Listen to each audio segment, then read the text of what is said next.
Hello students, today's topic is work. Work is basically F dot S और F dot S बोलेंगे तो दोनों में अगर एंगल थीटा माना तो that is force dot S की जगह हम लिख सकते हैं F S cos theta with theta is the angle between force and displacement. तो first we see the definition of the work. Work is done whenever a force acts on a body and body moves through some distance in the direction of force. Means the body should move in the direction of force.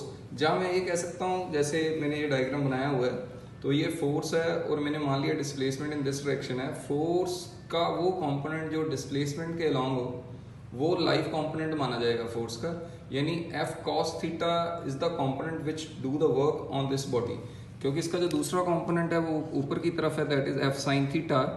और F sine theta के कारण ये body इस तरफ displace नहीं हो सकती, that is only displace by the component F cos theta. जो एफ साइन थीटा है वो रिएक्शन की मदद करेगा और वेट को, यानी जैसे मैं अगर इसका फ्री बॉडी डायग्राम बनाऊं तो ऐसे वेट नीचे की डायरेक्शन में होगा और रिएक्शन ऊपर लगेगा.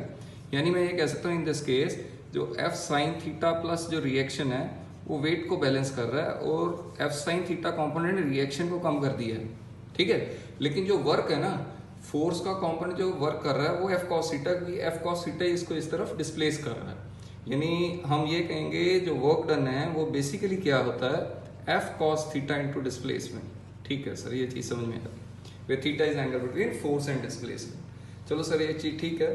तो इसमें कोई कंफ्यूजन नहीं रखनी भी वर्क एफ डॉट है कि एफ क्रॉस है, क्योंकि जब भी कॉस थीटा आता है तो वर्क डन हमेशा ही बेसिकली स्केलर क्वांटिटी है और स्केलर में हमेशा डॉट प्रोडक्ट यूज होता है. ठीक है, चलो नेक्स्ट देखते हैं टॉपिक जो हमारा है टाइप्स ऑफ वर्क डन. अगर टाइप्स ऑफ वर्क डन में बोले तो वर्क डन तीन तरीके हैं, एक है पॉजिटिव, एक है नेगेटिव, एक है zero. Three types of work done है. सबसे पहले जब हम वर्क डन निकालेंगे तो हम फॉर्मूला बेस ही निकालते हैं. पहले अगर मैं बोल देता हूँ थीटा एक्यूट है, थीटा अगर एक्यूट एंगल है तो जो वर्क डन है वो पॉजिटिव है. पहले हम बिल्कुल फॉर्मूला बेस चलते हैं, क्योंकि कॉस थीटा की वैल्यू 90 से कम यानी 89.99 कह दें, 0 डिग्री से लेकर 89.99 डिग्री तक पॉजिटिव होती है. अगर वर्क डन जीरो करना है तो थीटा 90 डिग्री है, कॉस 90 जीरो होता है. 90 से लेके अगर मैं 180 तक की तरफ मूव करूं यानी थीटा अगर ऑब्ट्यूज हो गया तो जो वर्क डन है वो नेगेटिव हो जाता है, क्योंकि जैसे कॉस 120 की वैल्यू माइनस हाफ है, आंसर माइनस में आ जाएगा. कॉस 100 भी माइनस में आएगा, 110, 120, 140, 150 उन सब की वैल्यू नेगेटिव आएगी. तो on the basis of formula अगर मैं बोलूँ कॉस थीटा पॉजिटिव होता है जब 0 से लेके 90 से कम एंगल तक हो.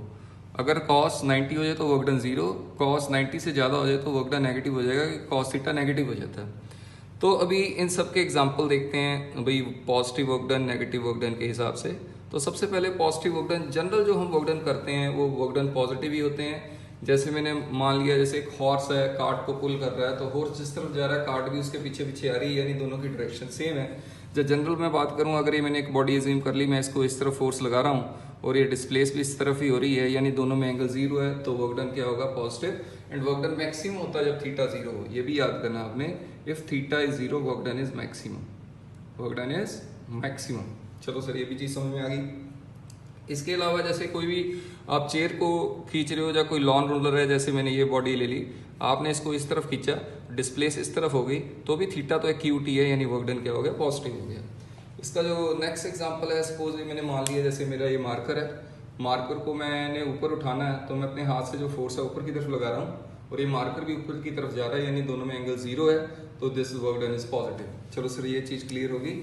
वर्क डन पॉजिटिव हमें क्लियर है. जो general cases the work done is positive. ठीक है, अगर मैं वर्क डन नेगेटिव की बात करूं तो जितनी भी रेजिस्टिव फोर्स है यानी रिटार्डिंग फोर्स, जनरली मैं बोलूं तो जितनी भी रिटार्डिंग फोर्स है, रेजिस्टिव फोर्स है, तो रेजिस्टिव फोर्स जनरली जो वर्क डन है वो नेगेटिव करती हैं. जैसे मैंने बोल दिया एक बॉडी है, वो आपने वो डिस्प्लेस इस तरफ हो रही है, यानी एक्सटर्नल फोर्स इस तरफ, मतलब किसी तरफ ही लगे, डिस्प्लेसमेंट इस तरफ है, तो इस पर जो फ्रिक्शन है वो इस तरफ लगेगी पीछे की डायरेक्शन में. तो जो फ्रिक्शन फोर्स है वो रिटार्डिंग फोर्स है, इन दोनों में एंगल देखिए कितना है, 180 डिग्री है, तो ये वर्क डन नेगेटिव करेगी. ऐसे ही एयर ड्रैग, एयर के कारण जो रुकावट है या वाटर के कारण जो ड्रैग है उसके कारण जो फोर्स, जब विस्कस फोर्स जो होती है वो हमेशा नेगेटिव वर्क डन करती है. इसके अलावा एक एग्जांपल और है, जैसे ये मार्कर है, मार्कर को मैं ऊपर उठा रहा हूँ लेकिन इसका वेट कहाँ एक्ट हो रहा है, डाउनवर्ड, यानी मैं ग्रेविटेशनल फोर्स के अगेंस्ट वर्क कर रहा हूँ, ग्रेविटेशनल फोर्स के अगेंस्ट वर्क कर रहा हूँ, तो वो भी वर्क डन नेगेटिव ही है, क्योंकि अगेंस्ट वर्क करना यानी मैं जिस चीज़ को ऊपर लेके जा रहा हूँ और इसका जो वेट है वो नीचे की तरफ एक्ट हो रहा है। यानी मैं ऐसे बॉडी को डायग्राम बनाता हूँ, जो वेट एक्ट है वो डाउनवर्ड डायरेक्शन है, लेकिन हम इसको डिस्प्लेस ऊपर की तरफ कर रहे हैं, तो work done by gravity is negative, while in the case work done is positive, क्योंकि हम ऊपर लेके जा रहे हैं, फोर्स भी ऊपर दे रहे हैं, डिस्प्लेसमेंट भी। यानी work done by person in this case is positive and work done by gravity is negative. चलो सर, ये दोनों चीज़ें क्लियर हो गई। The last thing that is work done is zero. Work done zero कब होता है? जब थीटा 90 डिग्री हो। तो जनरली जब आपसे क्वेश्चन पूछा जाता है ना, तो वो जीरो वर्क डन के बारे में ही कंसेप्चुअल क्वेश्चन पूछे जाते हैं। तो इसमें सबसे पहले हम ऐसे ले लेते हैं, जैसे कोई चीज़ गोल गोल घूम रही है, जैसे सपोज ये सन है और ये अर्थ है। तो सन और अर्थ के बीच में this is a centripetal force, that is basically gravitation force of attraction between sun and earth. तो ये फोर्स टुवर्ड्स द सेंटर है। इस पॉइंट पे जो डिस्प्लेसमेंट है, टेंजेंट मारोगे तो आएगी, तो इन दोनों में एंगल कितना हो गया sir? 90 degree. Then the work done by this force is zero. यानी मैं कह सकता हूँ work done by centripetal force is always zero. तो जो सेंट्रीपिटल फोर्स है ना, कभी किसी चीज़ की स्पीड तो ही नहीं बढ़ाती, क्योंकि उसका वर्क डन नहीं करती वो, क्योंकि इसका कोई भी कॉम्पोनेंट डिस्प्लेसमेंट की डायरेक्शन में नहीं लगता। इसके अलावा जैसे इसको ऐसे भी देख सकते हैं, सपोज मैंने क्या मान लिया, सेंटर में न्यूक्लियस है, न्यूक्लियस का चार्ज होता है पॉजिटिव, इसके अराउंड में जो घूम रहा होता है दैट इज इलेक्ट्रॉन, इलेक्ट्रॉन का चार्ज होता है नेगेटिव। तो जो इलेक्ट्रॉन की अट्रैक्शन और टुवर्ड्स द न्यूक्लियस होती है, तो ये फोर्स भी सेंट्रीपिटल ही होती है, तो ये डिस्प्लेसमेंट है, तो इस केस में भी वर्क डन जीरो है। यानी इलेक्ट्रॉन का घूमना around the nucleus gives the work done zero, क्योंकि इसका वर्क डन इसलिए जीरो है क्योंकि वो एक तरीके से दोनों में एंगल थीटा 90 आ रहा। इन द नेक्स्ट केस लेते हैं जनरल। सपोज मैंने मान लिया ये एक वॉल है, वॉल को आप यहाँ से धक्का मार रहे हैं इन दिस डायरेक्शन, ठीक है, you are pushing this wall in this direction, but ये डिस्प्लेस ही नहीं हो रही, इसके डिस्प्लेसमेंट जीरो है, फोर्स लगाई जाइए, if S is zero then work done is zero again, तो तब भी वर्क डन जीरो होगा। इसके अलावा हमने जैसे मान लिया ये कुली है, कुली के सिर पे वेट है, ठीक है, weight is acting in downward direction and कुली के कारण इस पे जो रिएक्शन है वो अपवर्ड डायरेक्शन पे लगेगा, तो ये वेट इस तरफ जाएगा। यानी मैं कह सकता हूँ जो डिस्प्लेसमेंट है और वर्क डन है उनमें एंगल 90 डिग्री है, तो मैं कह सकता हूँ work done by the coolie on the load is zero. Work done by the coolie on the load is zero, क्योंकि लोड के कारण, लोड नीचे लग रहा है, डिस्प्लेसमेंट इन दिस डायरेक्शन है, रिएक्शन भी ऊपर लग रहा है, चाहे लोड ले लो चाहे रिएक्शन ले लो, दोनों का एंगल डिस्प्लेसमेंट से कितना आ रहा है? 90 डिग्री आ रहा है, then the work done is zero. The next case, इसका जो एग्जाम्पल है वो है पेंडुलम वाला।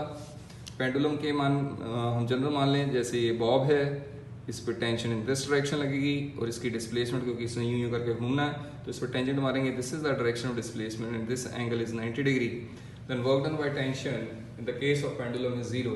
टेंशन वैसे भी इंट्रिंसिक फोर्स है, तो इसके कारण जो वर्क डन आ रहा है वो कितना आ रहा है हमारा? जीरो। तो सर ये भी हमें क्लियर है। तो इसके अलावा जब भी कोई क्वेश्चन है तो आपने देखना है भी वर्क डन में जो एंगल है वो कैसे है। तो अगर थीटा प्यूज है तो नेगेटिव है, थीटा अगर एक्यूट है तो वो पॉजिटिव है, ठीक है। सपोज अभी मैं आपको एक एग्जांपल पूछता हूँ, आपने बताना है भाई उसका वर्क डन क्या है। ये आपका होमवर्क है आज का। तो सपोज मैंने मान लिया एक यहाँ पर पॉजिटिव चार्ज है, ठीक है, ये स्टेशनरी चार्ज है, फिक्स चार्ज है, मैंने मान लिया। यहाँ से एक आप पॉजिटिव चार्ज आप यानी कि गुनीत लेकर आया, गुनीत एक पॉजिटिव चार्ज यहाँ से इस तरफ लेके जा रहा है, तो बताओ work done bye Guneet positive है कि नेगेटिव है? And work done by electrostatic force के कारण, जो इन दोनों में फोर्स लगेगी उसके कारण वर्क डन पॉजिटिव है कि नेगेटिव है। मतलब आपके ये दो पार्ट हैं, आपने बताना है इसके वर्क डन पॉजिटिव है कि वर्क डन नेगेटिव है। चलो अब इसके छोटे से न्यूमेरिकल देख लेते हैं और वर्क डन के कंसेप्ट के। तो सबसे पहले हम मानते हैं अभी एक छोटा सा क्वेश्चन लेते हैं, कंसेप्ट क्लैरिटी करेंगे।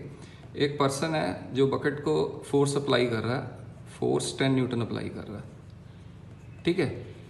पहले वो क्या कहता है, जैसे ये बकेट है तो ये बकेट को लेके ये बंदा, सपोज मैंने मान लिया ये उसने बकेट को पकड़ा है और ये बकेट को लेके पहले हॉरिजॉन्टली जा रहा, हॉरिजॉन्टली गया ये 5 मीटर सपोज, ठीक है। देन इसके बाद क्या हुआ, यहाँ पर मैंने मान लिया ये कोई लकड़ की पौड़ी है, तो ये इसके बाद ऊपर जा रहा है और ये ऊपर चल गया, मैंने मान लिया सपोज 8 मीटर, ठीक है। तो उसने पूछा भाई what is the work done by the man, man is always applying the force of 10 Newton, ठीक है। उन्होंने कह दिया भाई 10 न्यूटन फोर्स अप्लाई कर रहा है। तो अभी देखें from here to here work done is force is 10, ठीक है। अभी एक बात बताओ, इसने जो फोर्स लगानी है वो ऊपर की तरफ लगाएगा बकेट को होल्ड करने के लिए, यहाँ से 10 न्यूटन ऊपर की तरफ लगाएगा। अभी ये फोर्स ऊपर लगा रहा है और इसका डिस्प्लेसमेंट इस तरफ है, तो ये एंगल कितना है सर 90 डिग्री, यानी for first 5 metre work done is 0, s theta is 90, ठीक है सर। उसके बाद ये 10 न्यूटन फोर्स ऊपर ही लगा रहा है बकेट के, जो बकेट को इसने पकड़ा हुआ है, यहाँ पर सपोज बकेट ले ली मैंने, तो ये बकेट और ये डिस्टेंस भी 8 मीटर ऊपर है, तो यानी work done in the second case is force जो है हमारी 10 है, डिस्प्लेसमेंट 8 है और दोनों में एंगल 0 हो गया, यानी cos 0 आ गया, cos 0 हो गया 1, यहाँ पर cos 90 था क्योंकि इन दोनों में एंगल 90, यानी वर्क डन सिर्फ हमारा 80 आ गया। तो वर्क डन फर्स्ट केस में तो होगा ही नहीं जब वो स्ट्रेट जा रहा था, क्योंकि फोर्स ऊपर थी, डिस्प्लेसमेंट इन दिस डायरेक्शन था, एंगल 90 हो गया। इन दिस केस फोर्स भी ऊपर है, डिस्प्लेसमेंट भी ऊपर है, यानी इस केस में वर्क डन हमारा हो जाएगा, तो वर्क डन इज 80 न्यूटन। चलो सर ये हमें क्लियर है, क्योंकि इन दोनों में जो एंगल है एक में 90 था और एक में 0 था, इसने क्वेश्चन को थोड़ा इजी कर दिया। चलो नेक्स्ट देखते हैं। इसका जो नेक्स्ट पार्ट है, ये आपने जो नेक्स्ट क्वेश्चन है ये आपने उनमें भी देखा हुआ है, दैट इज डॉट प्रोडक्ट में। मैंने मान लिया सपोज एक बॉडी फोर्स है, एक क्वेश्चन देते हैं, सपोज एक बॉडी पे फोर्स लग रही है F1 2i cap plus 3j cap, जो दूसरी फोर्स है F2 वो लग रही है i cap plus 4k cap, and body displaced, जो बॉडी डिस्प्लेस हुई है from position vector R1 2i cap plus 3j cap to position vector R2 4j cap plus 6k cap, ठीक है। तो ऐसे नहीं है वे सर i j और j के ले रहे हैं, आप i j के तीनों भी ले सकते हो, चलो हम ऐसे कर देते हैं, इस पे 6k भी डाल देते हैं, वो आपकी मर्जी है, कुछ भी ले लो। चलो सर ठीक है, समझ में आ गया। Then we have to find work done. तो वर्क डन की कैलकुलेशन में इसमें ऐसे क्वेश्चन में ऐसे करना था, that the solution is work done आपने निकालना, तो वर्क डन के लिए सबसे पहले आपको general formula that is F dot S लिखोगे आप। चलो सर ये समझ में आ गया। देन द नेक्स्ट केस, पहले आप नेट फोर्स निकालोगे, जो नेट फोर्स होती है ना वेक्टर फॉर्म में डायरेक्ट एडिशन करके ही आ जाती है, यानी 2i और i 3i हो गया, 3j और यहाँ पर j नहीं है यानी 3j लिख दो, यहाँ पर k 0k और 4k यानी 4k, यानी this is the net force.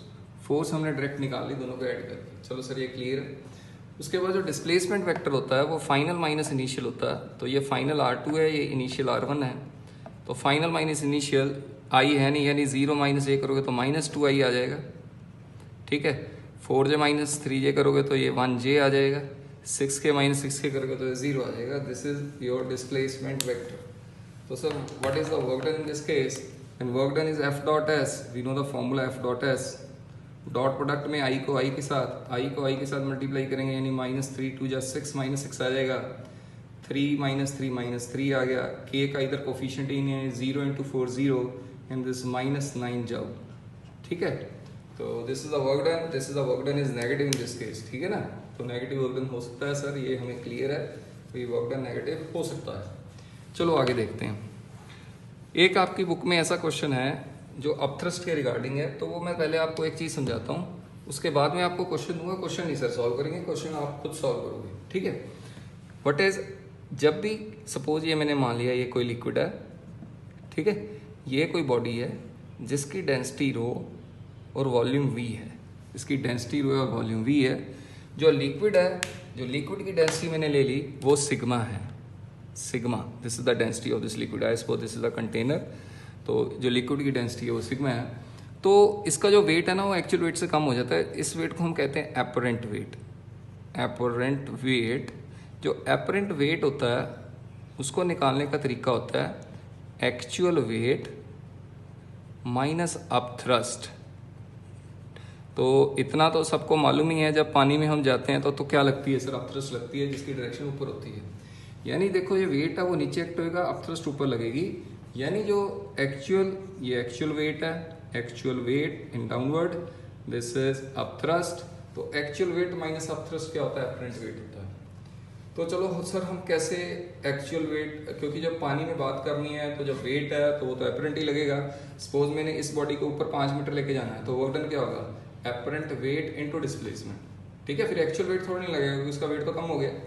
तो अब थ्रस्ट और इसको कैलकुलेशन कैसे करनी है वो आपने ध्यान से देखना है, क्योंकि ये लाइफ लॉन्ग चलेगा। जब भी आप पढ़ोगे तो एपरेंट वेट, जब भी पानी का कोई क्वेश्चन आएगा तो निकालना ही पड़ता है। एपरेंट वेट, देखो वेट होता है मास इंटू ग्रेविटी, अच्छी तरीके से समझना, मास इंटू ग्रेविटी। मास क्या होता है सर, मास होता है density into volume into gravity. चलो सर यही पता लग गया, दो फॉर्मूले पता लग गए। एक्चुअल वेट, एक्चुअल डेंसिटी कितनी है सर इसकी, रो है।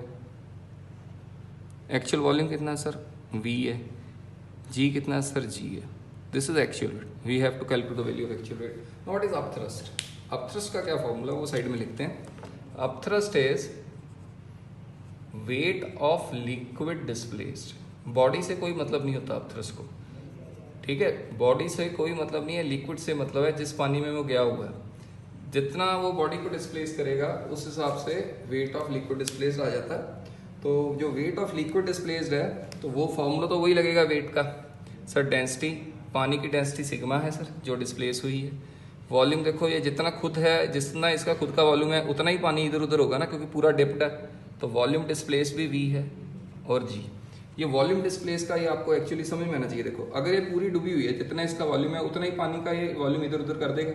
यानी जो वेट ऑफ लिक्विड, यानी जितना इसने जगह घेरी उतना ही वॉल्यूम पानी का इधर उधर होगा। यानी upthrust is weight of liquid that is sigma we जी। तो यानी इसका आंसर आ गया sigma we ji. This is the wait formula of apparent wait. अभी मैंने वर्क डन निकालना है एपरेंट वेट के कारण। कोई भी चीज पानी में गिरी है तो उसको आपने एपरेंट वेट निकालना है। तो उसका सिंपलेस्ट मेथड होता है, जो भी डिस्प्लेसमेंट दिया होगा अगर वर्क डन निकालना है, that is apparent weight into displacement, into displacement. अगर ऊपर लेके जा रहा है तो वर्क डन नेगेटिव हो जाएगा, क्योंकि एपरेंट वेट अगर डाउनवर्ड है, मैंने मान लिया एक्चुअल वेट ज्यादा है अपथ्रस्ट से, अपथ्रस्ट का भी ज्यादा हो सकता है एक्चुअल वेट से। सोचो होता है बलून में, जो बलून होता है ना, बलून में जो गैस भरते हैं उसका जो वेट है अपथ्रस्ट और ये एक्चुअल वेट कम होता है और अपथ्रस्ट ज्यादा हो जाती है। अगर अपथ्रस्ट ज्यादा हो जाएगी एक्चुअल वेट से, यानी एपरेंट वेट की डायरेक्शन ऊपर हो जाएगी, यानी वो ऊपर की तरफ जाना शुरू हो जाएगा। तो ये जनरल कंसेप्ट है बेटा, ध्यान से देखना है। जो वेट ऑफ द बॉडी होता है एपरेंट वेट, वो होता है weight of the actual wait minus upthrust. तो अपथ्रस्ट की जो वैल्यू होती है इसमें ये रो और ये सिग्मा, वॉल्यूम दोनों का सेम तो है, क्योंकि जितना इसका खुद का वॉल्यूम है उतना इसने पानी वॉल्यूम डिस्प्लेस कर दिया, ठीक है। अगर यही क्वेश्चन ऐसे होता, अच्छा मैं ना आपको एक क्वेश्चन देता हूँ सबसे पहले, फिर इसका नेक्स्ट वीडियो में क्वेश्चन करूँगा। आपने क्या करना है, सपोज ये हाफ डिप्ड है, यही पोर्शन ये हाफ डिप्ड है, इसकी डेंसिटी रो है बॉडी की और लिक्विड की डेंसिटी सिग्मा है। तो आपने मेरे को इसमें एपरेंट वेट की कैलकुलेशन करके भेजो। What is the apparent wait in this case, this is half dipped not fully dipped, आधी डिप्ड है पानी के अंदर, पूरी डिप्ड नहीं है, ठीक है। वॉल्यूम V/2 डिप्ड है। तो आपने मुझको ये भेजना है कि इसका एपरेंट वेट कितना है, तो फिर आगे क्लियर होगा, फिर इसका रिगार्डिंग क्वेश्चन करेंगे, ठीक है। Okay, thank you.